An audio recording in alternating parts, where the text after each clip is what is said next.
Well, hello everyone, my name is Zwiggojr and welcome back to another video. Today we'll be starting a new series, which is basically the same as how fast can you beat Pokemon Platinum with each legendary and mythical Pokemon of that region, but this time we'll be doing it in Johto, more specifically Pokemon Heartgold and Soulsilver. In today's episode we're going to be starting off with one of the legendary beasts, Raikou. Raikou is the Thunder Pokemon. He has a base stat total of 580 with 115 in speed and 115 in special attack, and also a 100 in special defense, which is not bad at all. Now Raikou's move pool is also not that bad. It has access to moves like Dig and Shadow Ball for coverage. But the only good special electric type move that we're gonna get is Discharge at level 57. Since I'm not going to be grinding coins in the game corner to get Thunderbolt, and I totally forgot to buy Thunder at the Goldenrod City department store. I just forgot it was there. So yeah, I'm pretty stupid in that regard. But that doesn't matter. Let's just try to hit 4,420 likes for this video.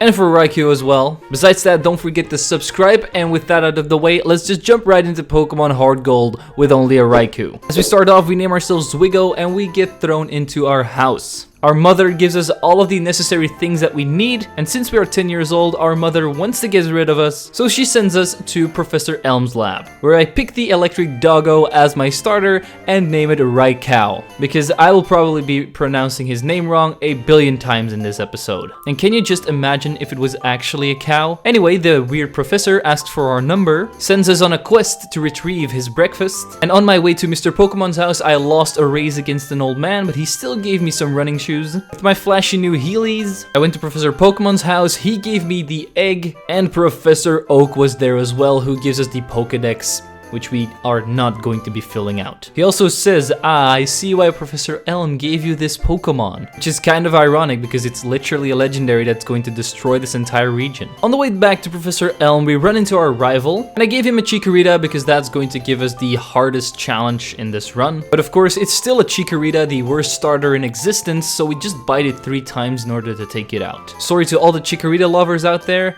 It's just ain't my cup of tea. As we get back to the lab, we get interrogated by a police officer. We tell him about the red-haired boy. I decide to not give him a nickname and just see what the game gives him as a name, and it's Heart. I bet that in Soulsilver his name is Soul, but I do know that his real name is Silver. We hand the egg over to Professor Elm and he sends us off to grab all of the gym badges and try to become champion. So that's what we're gonna do right now. I'm gonna be heading to the Sprout Tower, go to the top, beat up some ball-ass old man with his Hoot Hoot and Bellsprout, and be on my merry way. In the same town, we go to the first gym, which is led by Falconer, and of course he has flying types. After zapping his Pidgey once and zapping his Pidgeotto twice with Thunder Shocks, we already have our first gym badge. That only took us 34 minutes. We then pick up our own breakfast at the Pokemon Mart, travel to Slowpoke Well because we want to eat some of that delicious Slowpoke tail, beat up the Team Rocket admin Proton because his team consists of very bad Pokemon, and as a reward, Kurt gives us some of his balls. This is still a kid's game, right? Anyway, after talking with Kurt about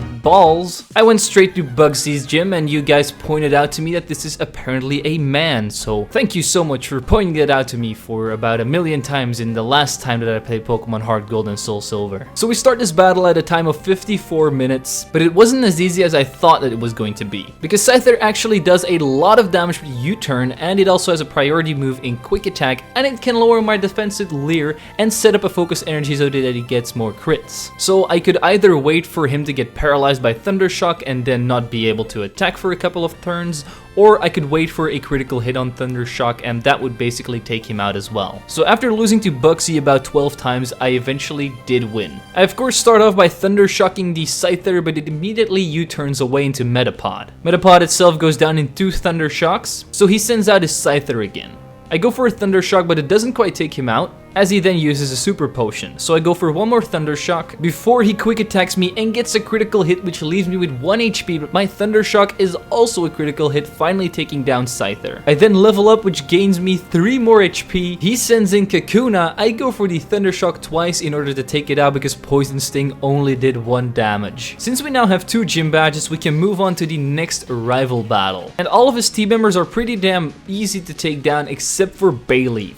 because he had poison powder on it and razor leaf, which critical hits me a lot. Besides that, the only viable move I really have here is using Leer and then going for bites. And did I mention that this Bayleaf also has reflect so that my bites won't even do that much damage after it used it? And Bayleaf also has synthesis, so if I get it down into low HP, it would just heal up. So all I could do was just keep on going for Leers and bites until it flinches a lot and eventually just dies. After about 30 minutes of attempting this, I finally did it. I used Bite on the first Pokemon Ghastly in order to take it down, Thundershock the second Pokemon Zubat, which also one-shots it. Then Bayleaf comes out, I go for 4 Leers and get hit with 2 Razor Leaves, but no critical hits yet. So we are left with a decent chunk of HP. I then go for a Bite, which flinches the Bayleaf, and one more takes it down. After winning this battle, I go into the forest, ran behind these birds for 10 minutes because I need the cut HM to proceed. Finally reached Goldenrod City and I had to do a quiz. Luckily this was a quiz for 5-year-olds, so I did it on my 17th attempt. After that, it is time for the Miltank loving Whitney. Everyone knows that Whitney is always a pain in the ass. And this time is really no different. I mean, I thought that I could just paralyze the Miltank and then be on my merry way out of here. But no, because the Miltank is actually holding a Lumberry, so if I paralyze it, it's just gonna Lumberry and get rid of the paralysis. So I basically had to do the same thing as I did with Bayleaf, just use a couple of Leers on it and then start biting away and hope it flinch a couple of times too. Also, this Miltank has Milk Drink, which just doesn't make any sense to me. Have you ever seen a cow drink his own milk in real life? I haven't. Anyway, eventually I did win against Whitney and her Devil Tank. I Thundershocked her first Pokemon Clefairy without taking any damage, which was great. I then went into Miltank with full health, which means that I can Leer it twice, which means that my Bite will now do double damage, but it doesn't even do that much yet. Luckily, on my third Bite, I get a critical hit which takes down Miltank. After the battle, Whitney doesn't want to give me the badge, so I let her cry, and then she gives me the badge. I then squirt some water on a tree in order to make it angry, and make my way to the burned tower, where we have to fight Heart once again. This time I won on my first attempt, biting the Ghastly, then Leering the Bayleaf once again, and start to wear it down with bites until it eventually faints. Then Zubat came out, which I one-shot with a Thundershock. The last was Magnemite, who I just bit to death as well. So with that rival battle out of the way, we can head on to Morty, the Ghost-type gym leader, which we reach at a time of 1 hour and 51 minutes. And as you may expect, this gym is just a one-way sweep train with Bite, since he only uses Pokemon of the same evolution line. I mean, Gengar isn't a bad line or anything, but to only use Gengar, Haunter, and Ghastly on your team, I mean, you're bound to get destroyed by Dark-type moves. So after getting this gym badge very easily, we do get the TM for Shadow Ball, which we will be learning to Raikou later on. I now move on to the dojo from the Kimono Girls, where I pick up the HM for Surf, then go to the top of the lighthouse to talk to the gym leader Jasmine, because her Ampharos is sick and he needs some secret potion. So I surf my way to Cyanwood City, go to the pharmacy to pick up the secret potion, and before we go back, I decide to stop by Chuck. And as you may expect, I only have Thundershock right now, which is doing decent damage on this Pokemon, so I got my ass beat by Primeape and Poliwrath a number of times. It doesn't really help that the Primeape has Shadow Ball and that the Poliwrath is just pretty annoying with Surf. So after losing and losing and losing, I finally decide to learn Shadow Ball to my Raikou. Even with Shadow Ball, I of course still lost a couple of times, but after only 5 more attempts, I could beat Chuck. Shadow Ball is actually a great move because it can lower special defense, and with that we can Thundershock Primeape, Shadow Ball him twice, and he's down.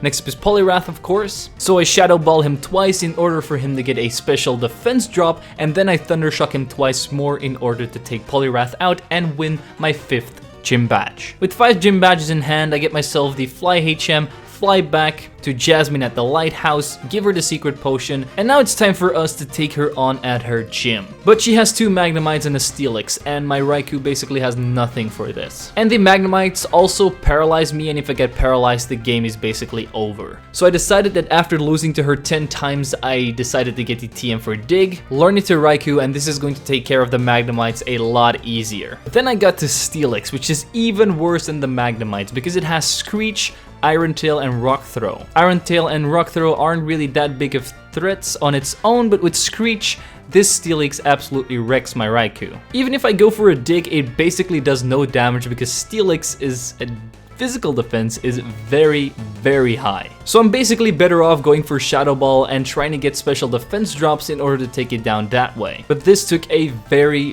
very long time because this Steelix just did not want to get special defense drops consistently, and it didn't miss enough Screeches a lot of the times too, because Screech is a very low accuracy move, but if it hits one, I'm basically done for because then an Iron Tail does major damage. But in the end, I was still able to take down Steelix with a lot of luck. So we start off the battle by digging the first two Magnemites in the face in order to take both of them down in one hit. I then keep on Shadow Balling the Steelix because it barely does any damage with its Iron Tail since it didn't use a Screech. Eventually I get my special defense drops and I get a critical hit with Shadow Ball in order to take it out from half health. That gives us our 6th gym badge, which means that we can move on to the Lake of Rage, take down Gyarados with our electric type moves very easily, see how Lance kills a man with his Dragonite, and take over the Team Rocket hideout. Which in itself was not hard at all because the Team Rocket in this game is an absolute joke. I mean, Petrel is one of the admins and it only has coughings and wheezings, so it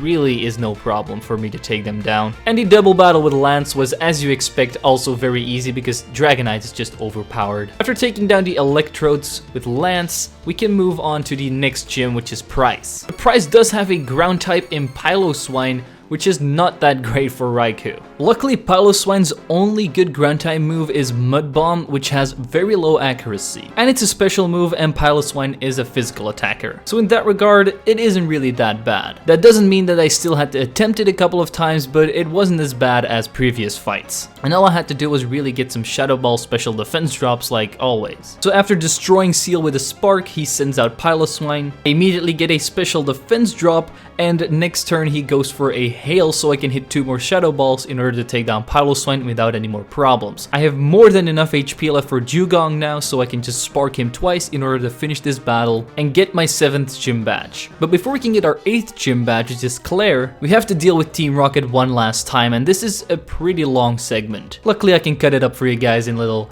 bits and pieces. So the first thing we do is go to the slums of Goldenrod City to pick up a uniform from a Team Rocket grunt. Our rival then unmasks us because he's pretty damn stupid. We clear out the whole radio tower and eventually beat Petrel to get myself the basement key because we have to go and save the radio director. But before we can reach him, we have to battle our rival again. The man starts off with a Golbat, so that's only 2 sparks from Raikou and it's already out of here. Next up is Meganium, and this thing takes 3 Shadow Balls before it goes down, and it also hits me with a Petal Dance, which does more than half of my health. After defeating Meganium though, I get the move Reflect, which is going to be very useful later on, so I decide to get rid of Bite. His next Pokemon is Haunter, so that's a single Shadow Ball. Then Sneasel comes out. Luckily, I paralyzed the Sneasel on my first turn. I then go for a Dig and another Spark, and the Sneasel is down. Last up is Magnemite, so we go for one more Dig in order to win our rival battle. We then save the Radio Director, which actually gives us the K card, and he wants a 12-year-old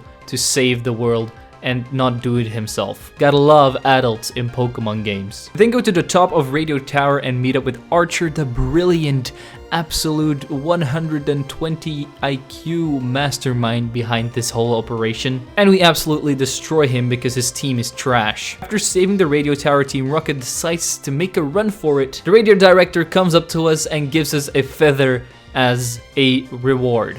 The best reward you could ever imagine. We then travel to the Icy Cave where we have to do some very big brain puzzles, which I solve with my 69 IQ, and we immediately go to Clair's gym, which we reach at a time of 4 hours and 4 minutes. But Clair herself is not an easy opponent for me. And the reason why is because of 2 Pokemon, and that is one of the Dragonairs and Kingdra. Because the Dragonair has Thunder Wave, which makes me of course always go last, and since I always go last, the Kingdra outspeeds me and basically just wrecks me with Hydro Pump or Dragon Pulse. It also doesn't help that at this level I can't even one-shot our first Pokemon, Gyarados. And even if I get the Kingdra, my Shadow Ball does not do enough damage at this point in the game. So I decided that I had to at least level up a couple of times before I could take her on. So I returned at level 45. And since I'm now level 45, I don't take damage from the Gyarados anymore because I can one-shot it.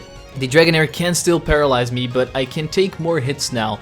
and I can do more damage. It still doesn't mean that it was easy at level 45/46, because Clair was one of the hardest trainers in this entire run for me. But I kept on pushing through until I eventually beat her. And here's how it happened. I managed to one-shot Gyarados with Spark, and here is where the crucial thing happened. I went for Shadow Ball on the Dragonair, and it didn't go for Thunder Wave, it went for Dragon Pulse. It has never done this in the past, so I have no idea how the AI screwed up here, but it went for Dragon Pulse, and I could just hit another Shadow Ball in order to take down Dragonair. Then Kingdra came out, I went for the Shadow Ball, but it went for a Smoke Screen, it didn't even hit me with a Hydro Pump or a Dragon Pulse. So then I went for another Shadow Ball, its Citrus Berry activated, and it then went for Hyper Beam, which totally did not do enough damage in order to take down my Raikou. So I could go for one more Shadow Ball because she had to recharge, and that was Kingdra out of here. Now there is only one Dragonair left, and this was actually pretty close because I missed one of my Shadow Balls because of course, the Smoke Screen, but I still managed to win in the end because I only had 8 HP left. After the battle, Clair still didn't want to give me the gym badge, so I had to do a quiz at the bingo club with the old man. After that, the old man became mad at Clair, and she finally gave me my gym badge and the TM for Dragon Pulse, which we can't even use. I then go to Professor Elm to pick up the Master Ball, and you already know what I'm going to capture with this, definitely not the Legendary. I then go to the Kimono Girls because capturing Lugia in this game is actually necessary in order to proceed to the Pokemon League, so I beat all of them up. I then travel to the Whirl Islands, and I got stuck here for a little bit because I don't know them, and this added some time to the run, but not too much, only like 5 minutes. I then see a beautiful dance with the Kimono Girls and the bells ringing and chinging. Lugia comes out of the waterfall, I beat him up. And with all of that shenanigans out of the way, we can finally move on to the Pokemon League. But before we do that, I have to waste my Master Ball on the Goldfish. I then reach the end of Victory Road where we have our final rival battle. His first Pokemon is a Sneasel, which we take down with a Dig and a Thunderfang. Golbat is up next, so that is one Thunderfang and it's down. Meganium only takes 2 Shadow Balls because my first one was a crit and it decided to set up a Reflect, so it just basically wastes its turn. Haunter goes down to a Shadow Ball as well. Kajabra goes down to a Shadow Ball too. And last up is Magneton, which can't take a dig to the face. So with that final rival battle out of the way, it's time for us to enter the Elite Four, with the first one being Will and his Psychic types. And you already guessed it, yes, this is going to be a Shadow Ball sweep. Xatu can't take a single one, Jinx also can't take a Shadow Ball, even Exeggutor can't stand up to the Ball of Shadow. Then Slowbro comes out and he survives one, but he wastes his turn by going for Curse, so he then heals up. I then go for the Thunderfang and another Shadow Ball and he's down. The last Pokemon is another Xatu, so that's another Shadow Ball and we can already move on to Koga. Koga's first Pokemon is an Ariados, which we take down with a Shadow Ball from Raikou. The second one is Fortress, and this thing has Protect, so it decides to stall me out a couple of times, but still it does go down with 3 Shadow Balls. Next up is Muck, and I do get a critical hit Dig, which takes it down from full health, so that was pretty lucky, otherwise it probably would have survived. Crobat goes down to 2 Thunderfangs, and last up is Venomoth, who we take down with 2 Shadow Balls. So with Koga out of the way, we can head on to Bruno already. But Bruno was actually very hard for me. I couldn't even take him down at this level. I mean, I could, but I was like, if I can barely take down Bruno at this level, I cannot take down Lance at the end of this. Some problems on his team were Hitmonlee and Machamp. Machamp just can take a bunch of hits and deal them out with Cross Chop too, so that's why Reflect is going to be pretty damn decent in this battle too. Hitmonlee has Swagger, which is very annoying because that means that I hit myself in my confusion, and it also has High Jump Kick, which does a lot of damage. And I was actually stuck here for 20 minutes or even more, so I decided to go back to the Elite Four and just run through them until I reached level 57 and I learned Discharge, which made this fight 100 times easier. With Discharge, I almost one-shot his first Pokemon, Hitmontop, but it didn't quite take him down. I then went for 2 Shadow Balls and the Hitmontop was out of here. Next up is Onix, and Onix goes down in a single Shadow Ball. That was already the case before this as well. He then sent out Machamp, so I went for the Reflect and look how little damage Revenge now does. I then went for the Discharge twice and the Machamp is down. Hitmonlee then comes out, I go for the Discharge and paralyze him, but he still gets off a Swagger, which confuses me. I then go for another Discharge and Hitmonlee is down. Last up is Hitmonchan. Of course, I hit myself in my confusion and get hit with a critical hit Ice Punch.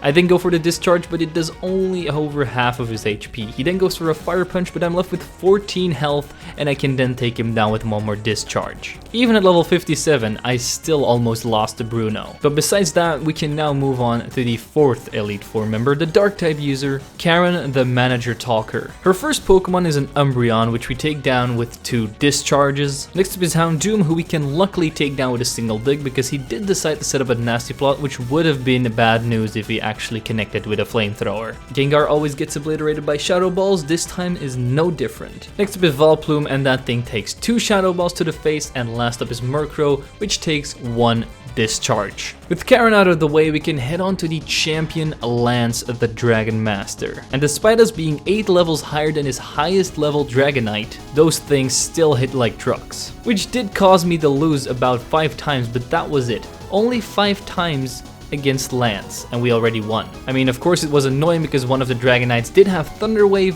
which could, just like with Karen, lead into some very bad ending results. And my Raikou getting hit with Dragon Rushes also didn't help, but I did have Reflect for that. Despite the Dragonites, the rest of his team is very easy to take down because they're all weak to electric type moves. So with that out of the way, let's just jump right into the final battle. He of course starts off with his Gyarados, which we one-shot with Discharge easy peasy. Next up is his Dragonite, and as he sets up a Safeguard, I decide to set up a Reflect. I then go for a Shadow Ball to drop his special defense, and he hits me with an Outrage, but because of the Reflect, it doesn't do as much damage. I then go for the Discharge, which takes down this Dragonite. Next up is another Dragonite. I go for the Discharge, which does more than half. I get hit with Dragon Rush, but luckily the Reflect is still up, so it barely does anything. One more Discharge and this Dragonite is down as well. Another Dragonite comes out and I hit a critical hit Discharge to take it down. His last 2 Pokemon are Charizard and Aerodactyl, but these 2 cannot outspeed me and both go down to single discharges since they're weak to it. And with that, we have actually beaten Lance. I know that you can go further in this game and do the post-game content and stuff, but I feel like once the credits roll, you've defeated the main game. And that's what I will be doing with this series. I will only be doing the first half of the game. If you guys really want to see the second half, I might do that after this series is finished, but right now we're gonna focus on the main story. And Raikou actually defeated this game in 5 hours and 47 minutes, which is pretty bad for Pokemon Heartgold and Soulsilver since the game is pretty short. I don't know this game as well as Pokemon Platinum, so that's also a big downside. But of course, running through the game multiple times is going to teach me to go even faster and eventually have way better times than this. So I'm hoping that by the time that I get to Ho-Oh, that I might be able to get a sub 4-hour run. With that out of the way, let me know in the comments down below which Pokemon you want to see next in this series. I was thinking of doing the legendary beasts first, so probably Suicune or Entei next. I am still finishing up the Pokemon Platinum series as well, but I'm working on a pretty big finale. But with that out of the way, I also want to thank the membership and Patreon supporters for supporting the channel. It really does help me out a lot. If you want to do so yourself, you can click the link in the description. And with that out of the way, don't forget to leave a like, subscribe, and share this video with your friends. I'm Zwiggo, and I'll see you guys next time.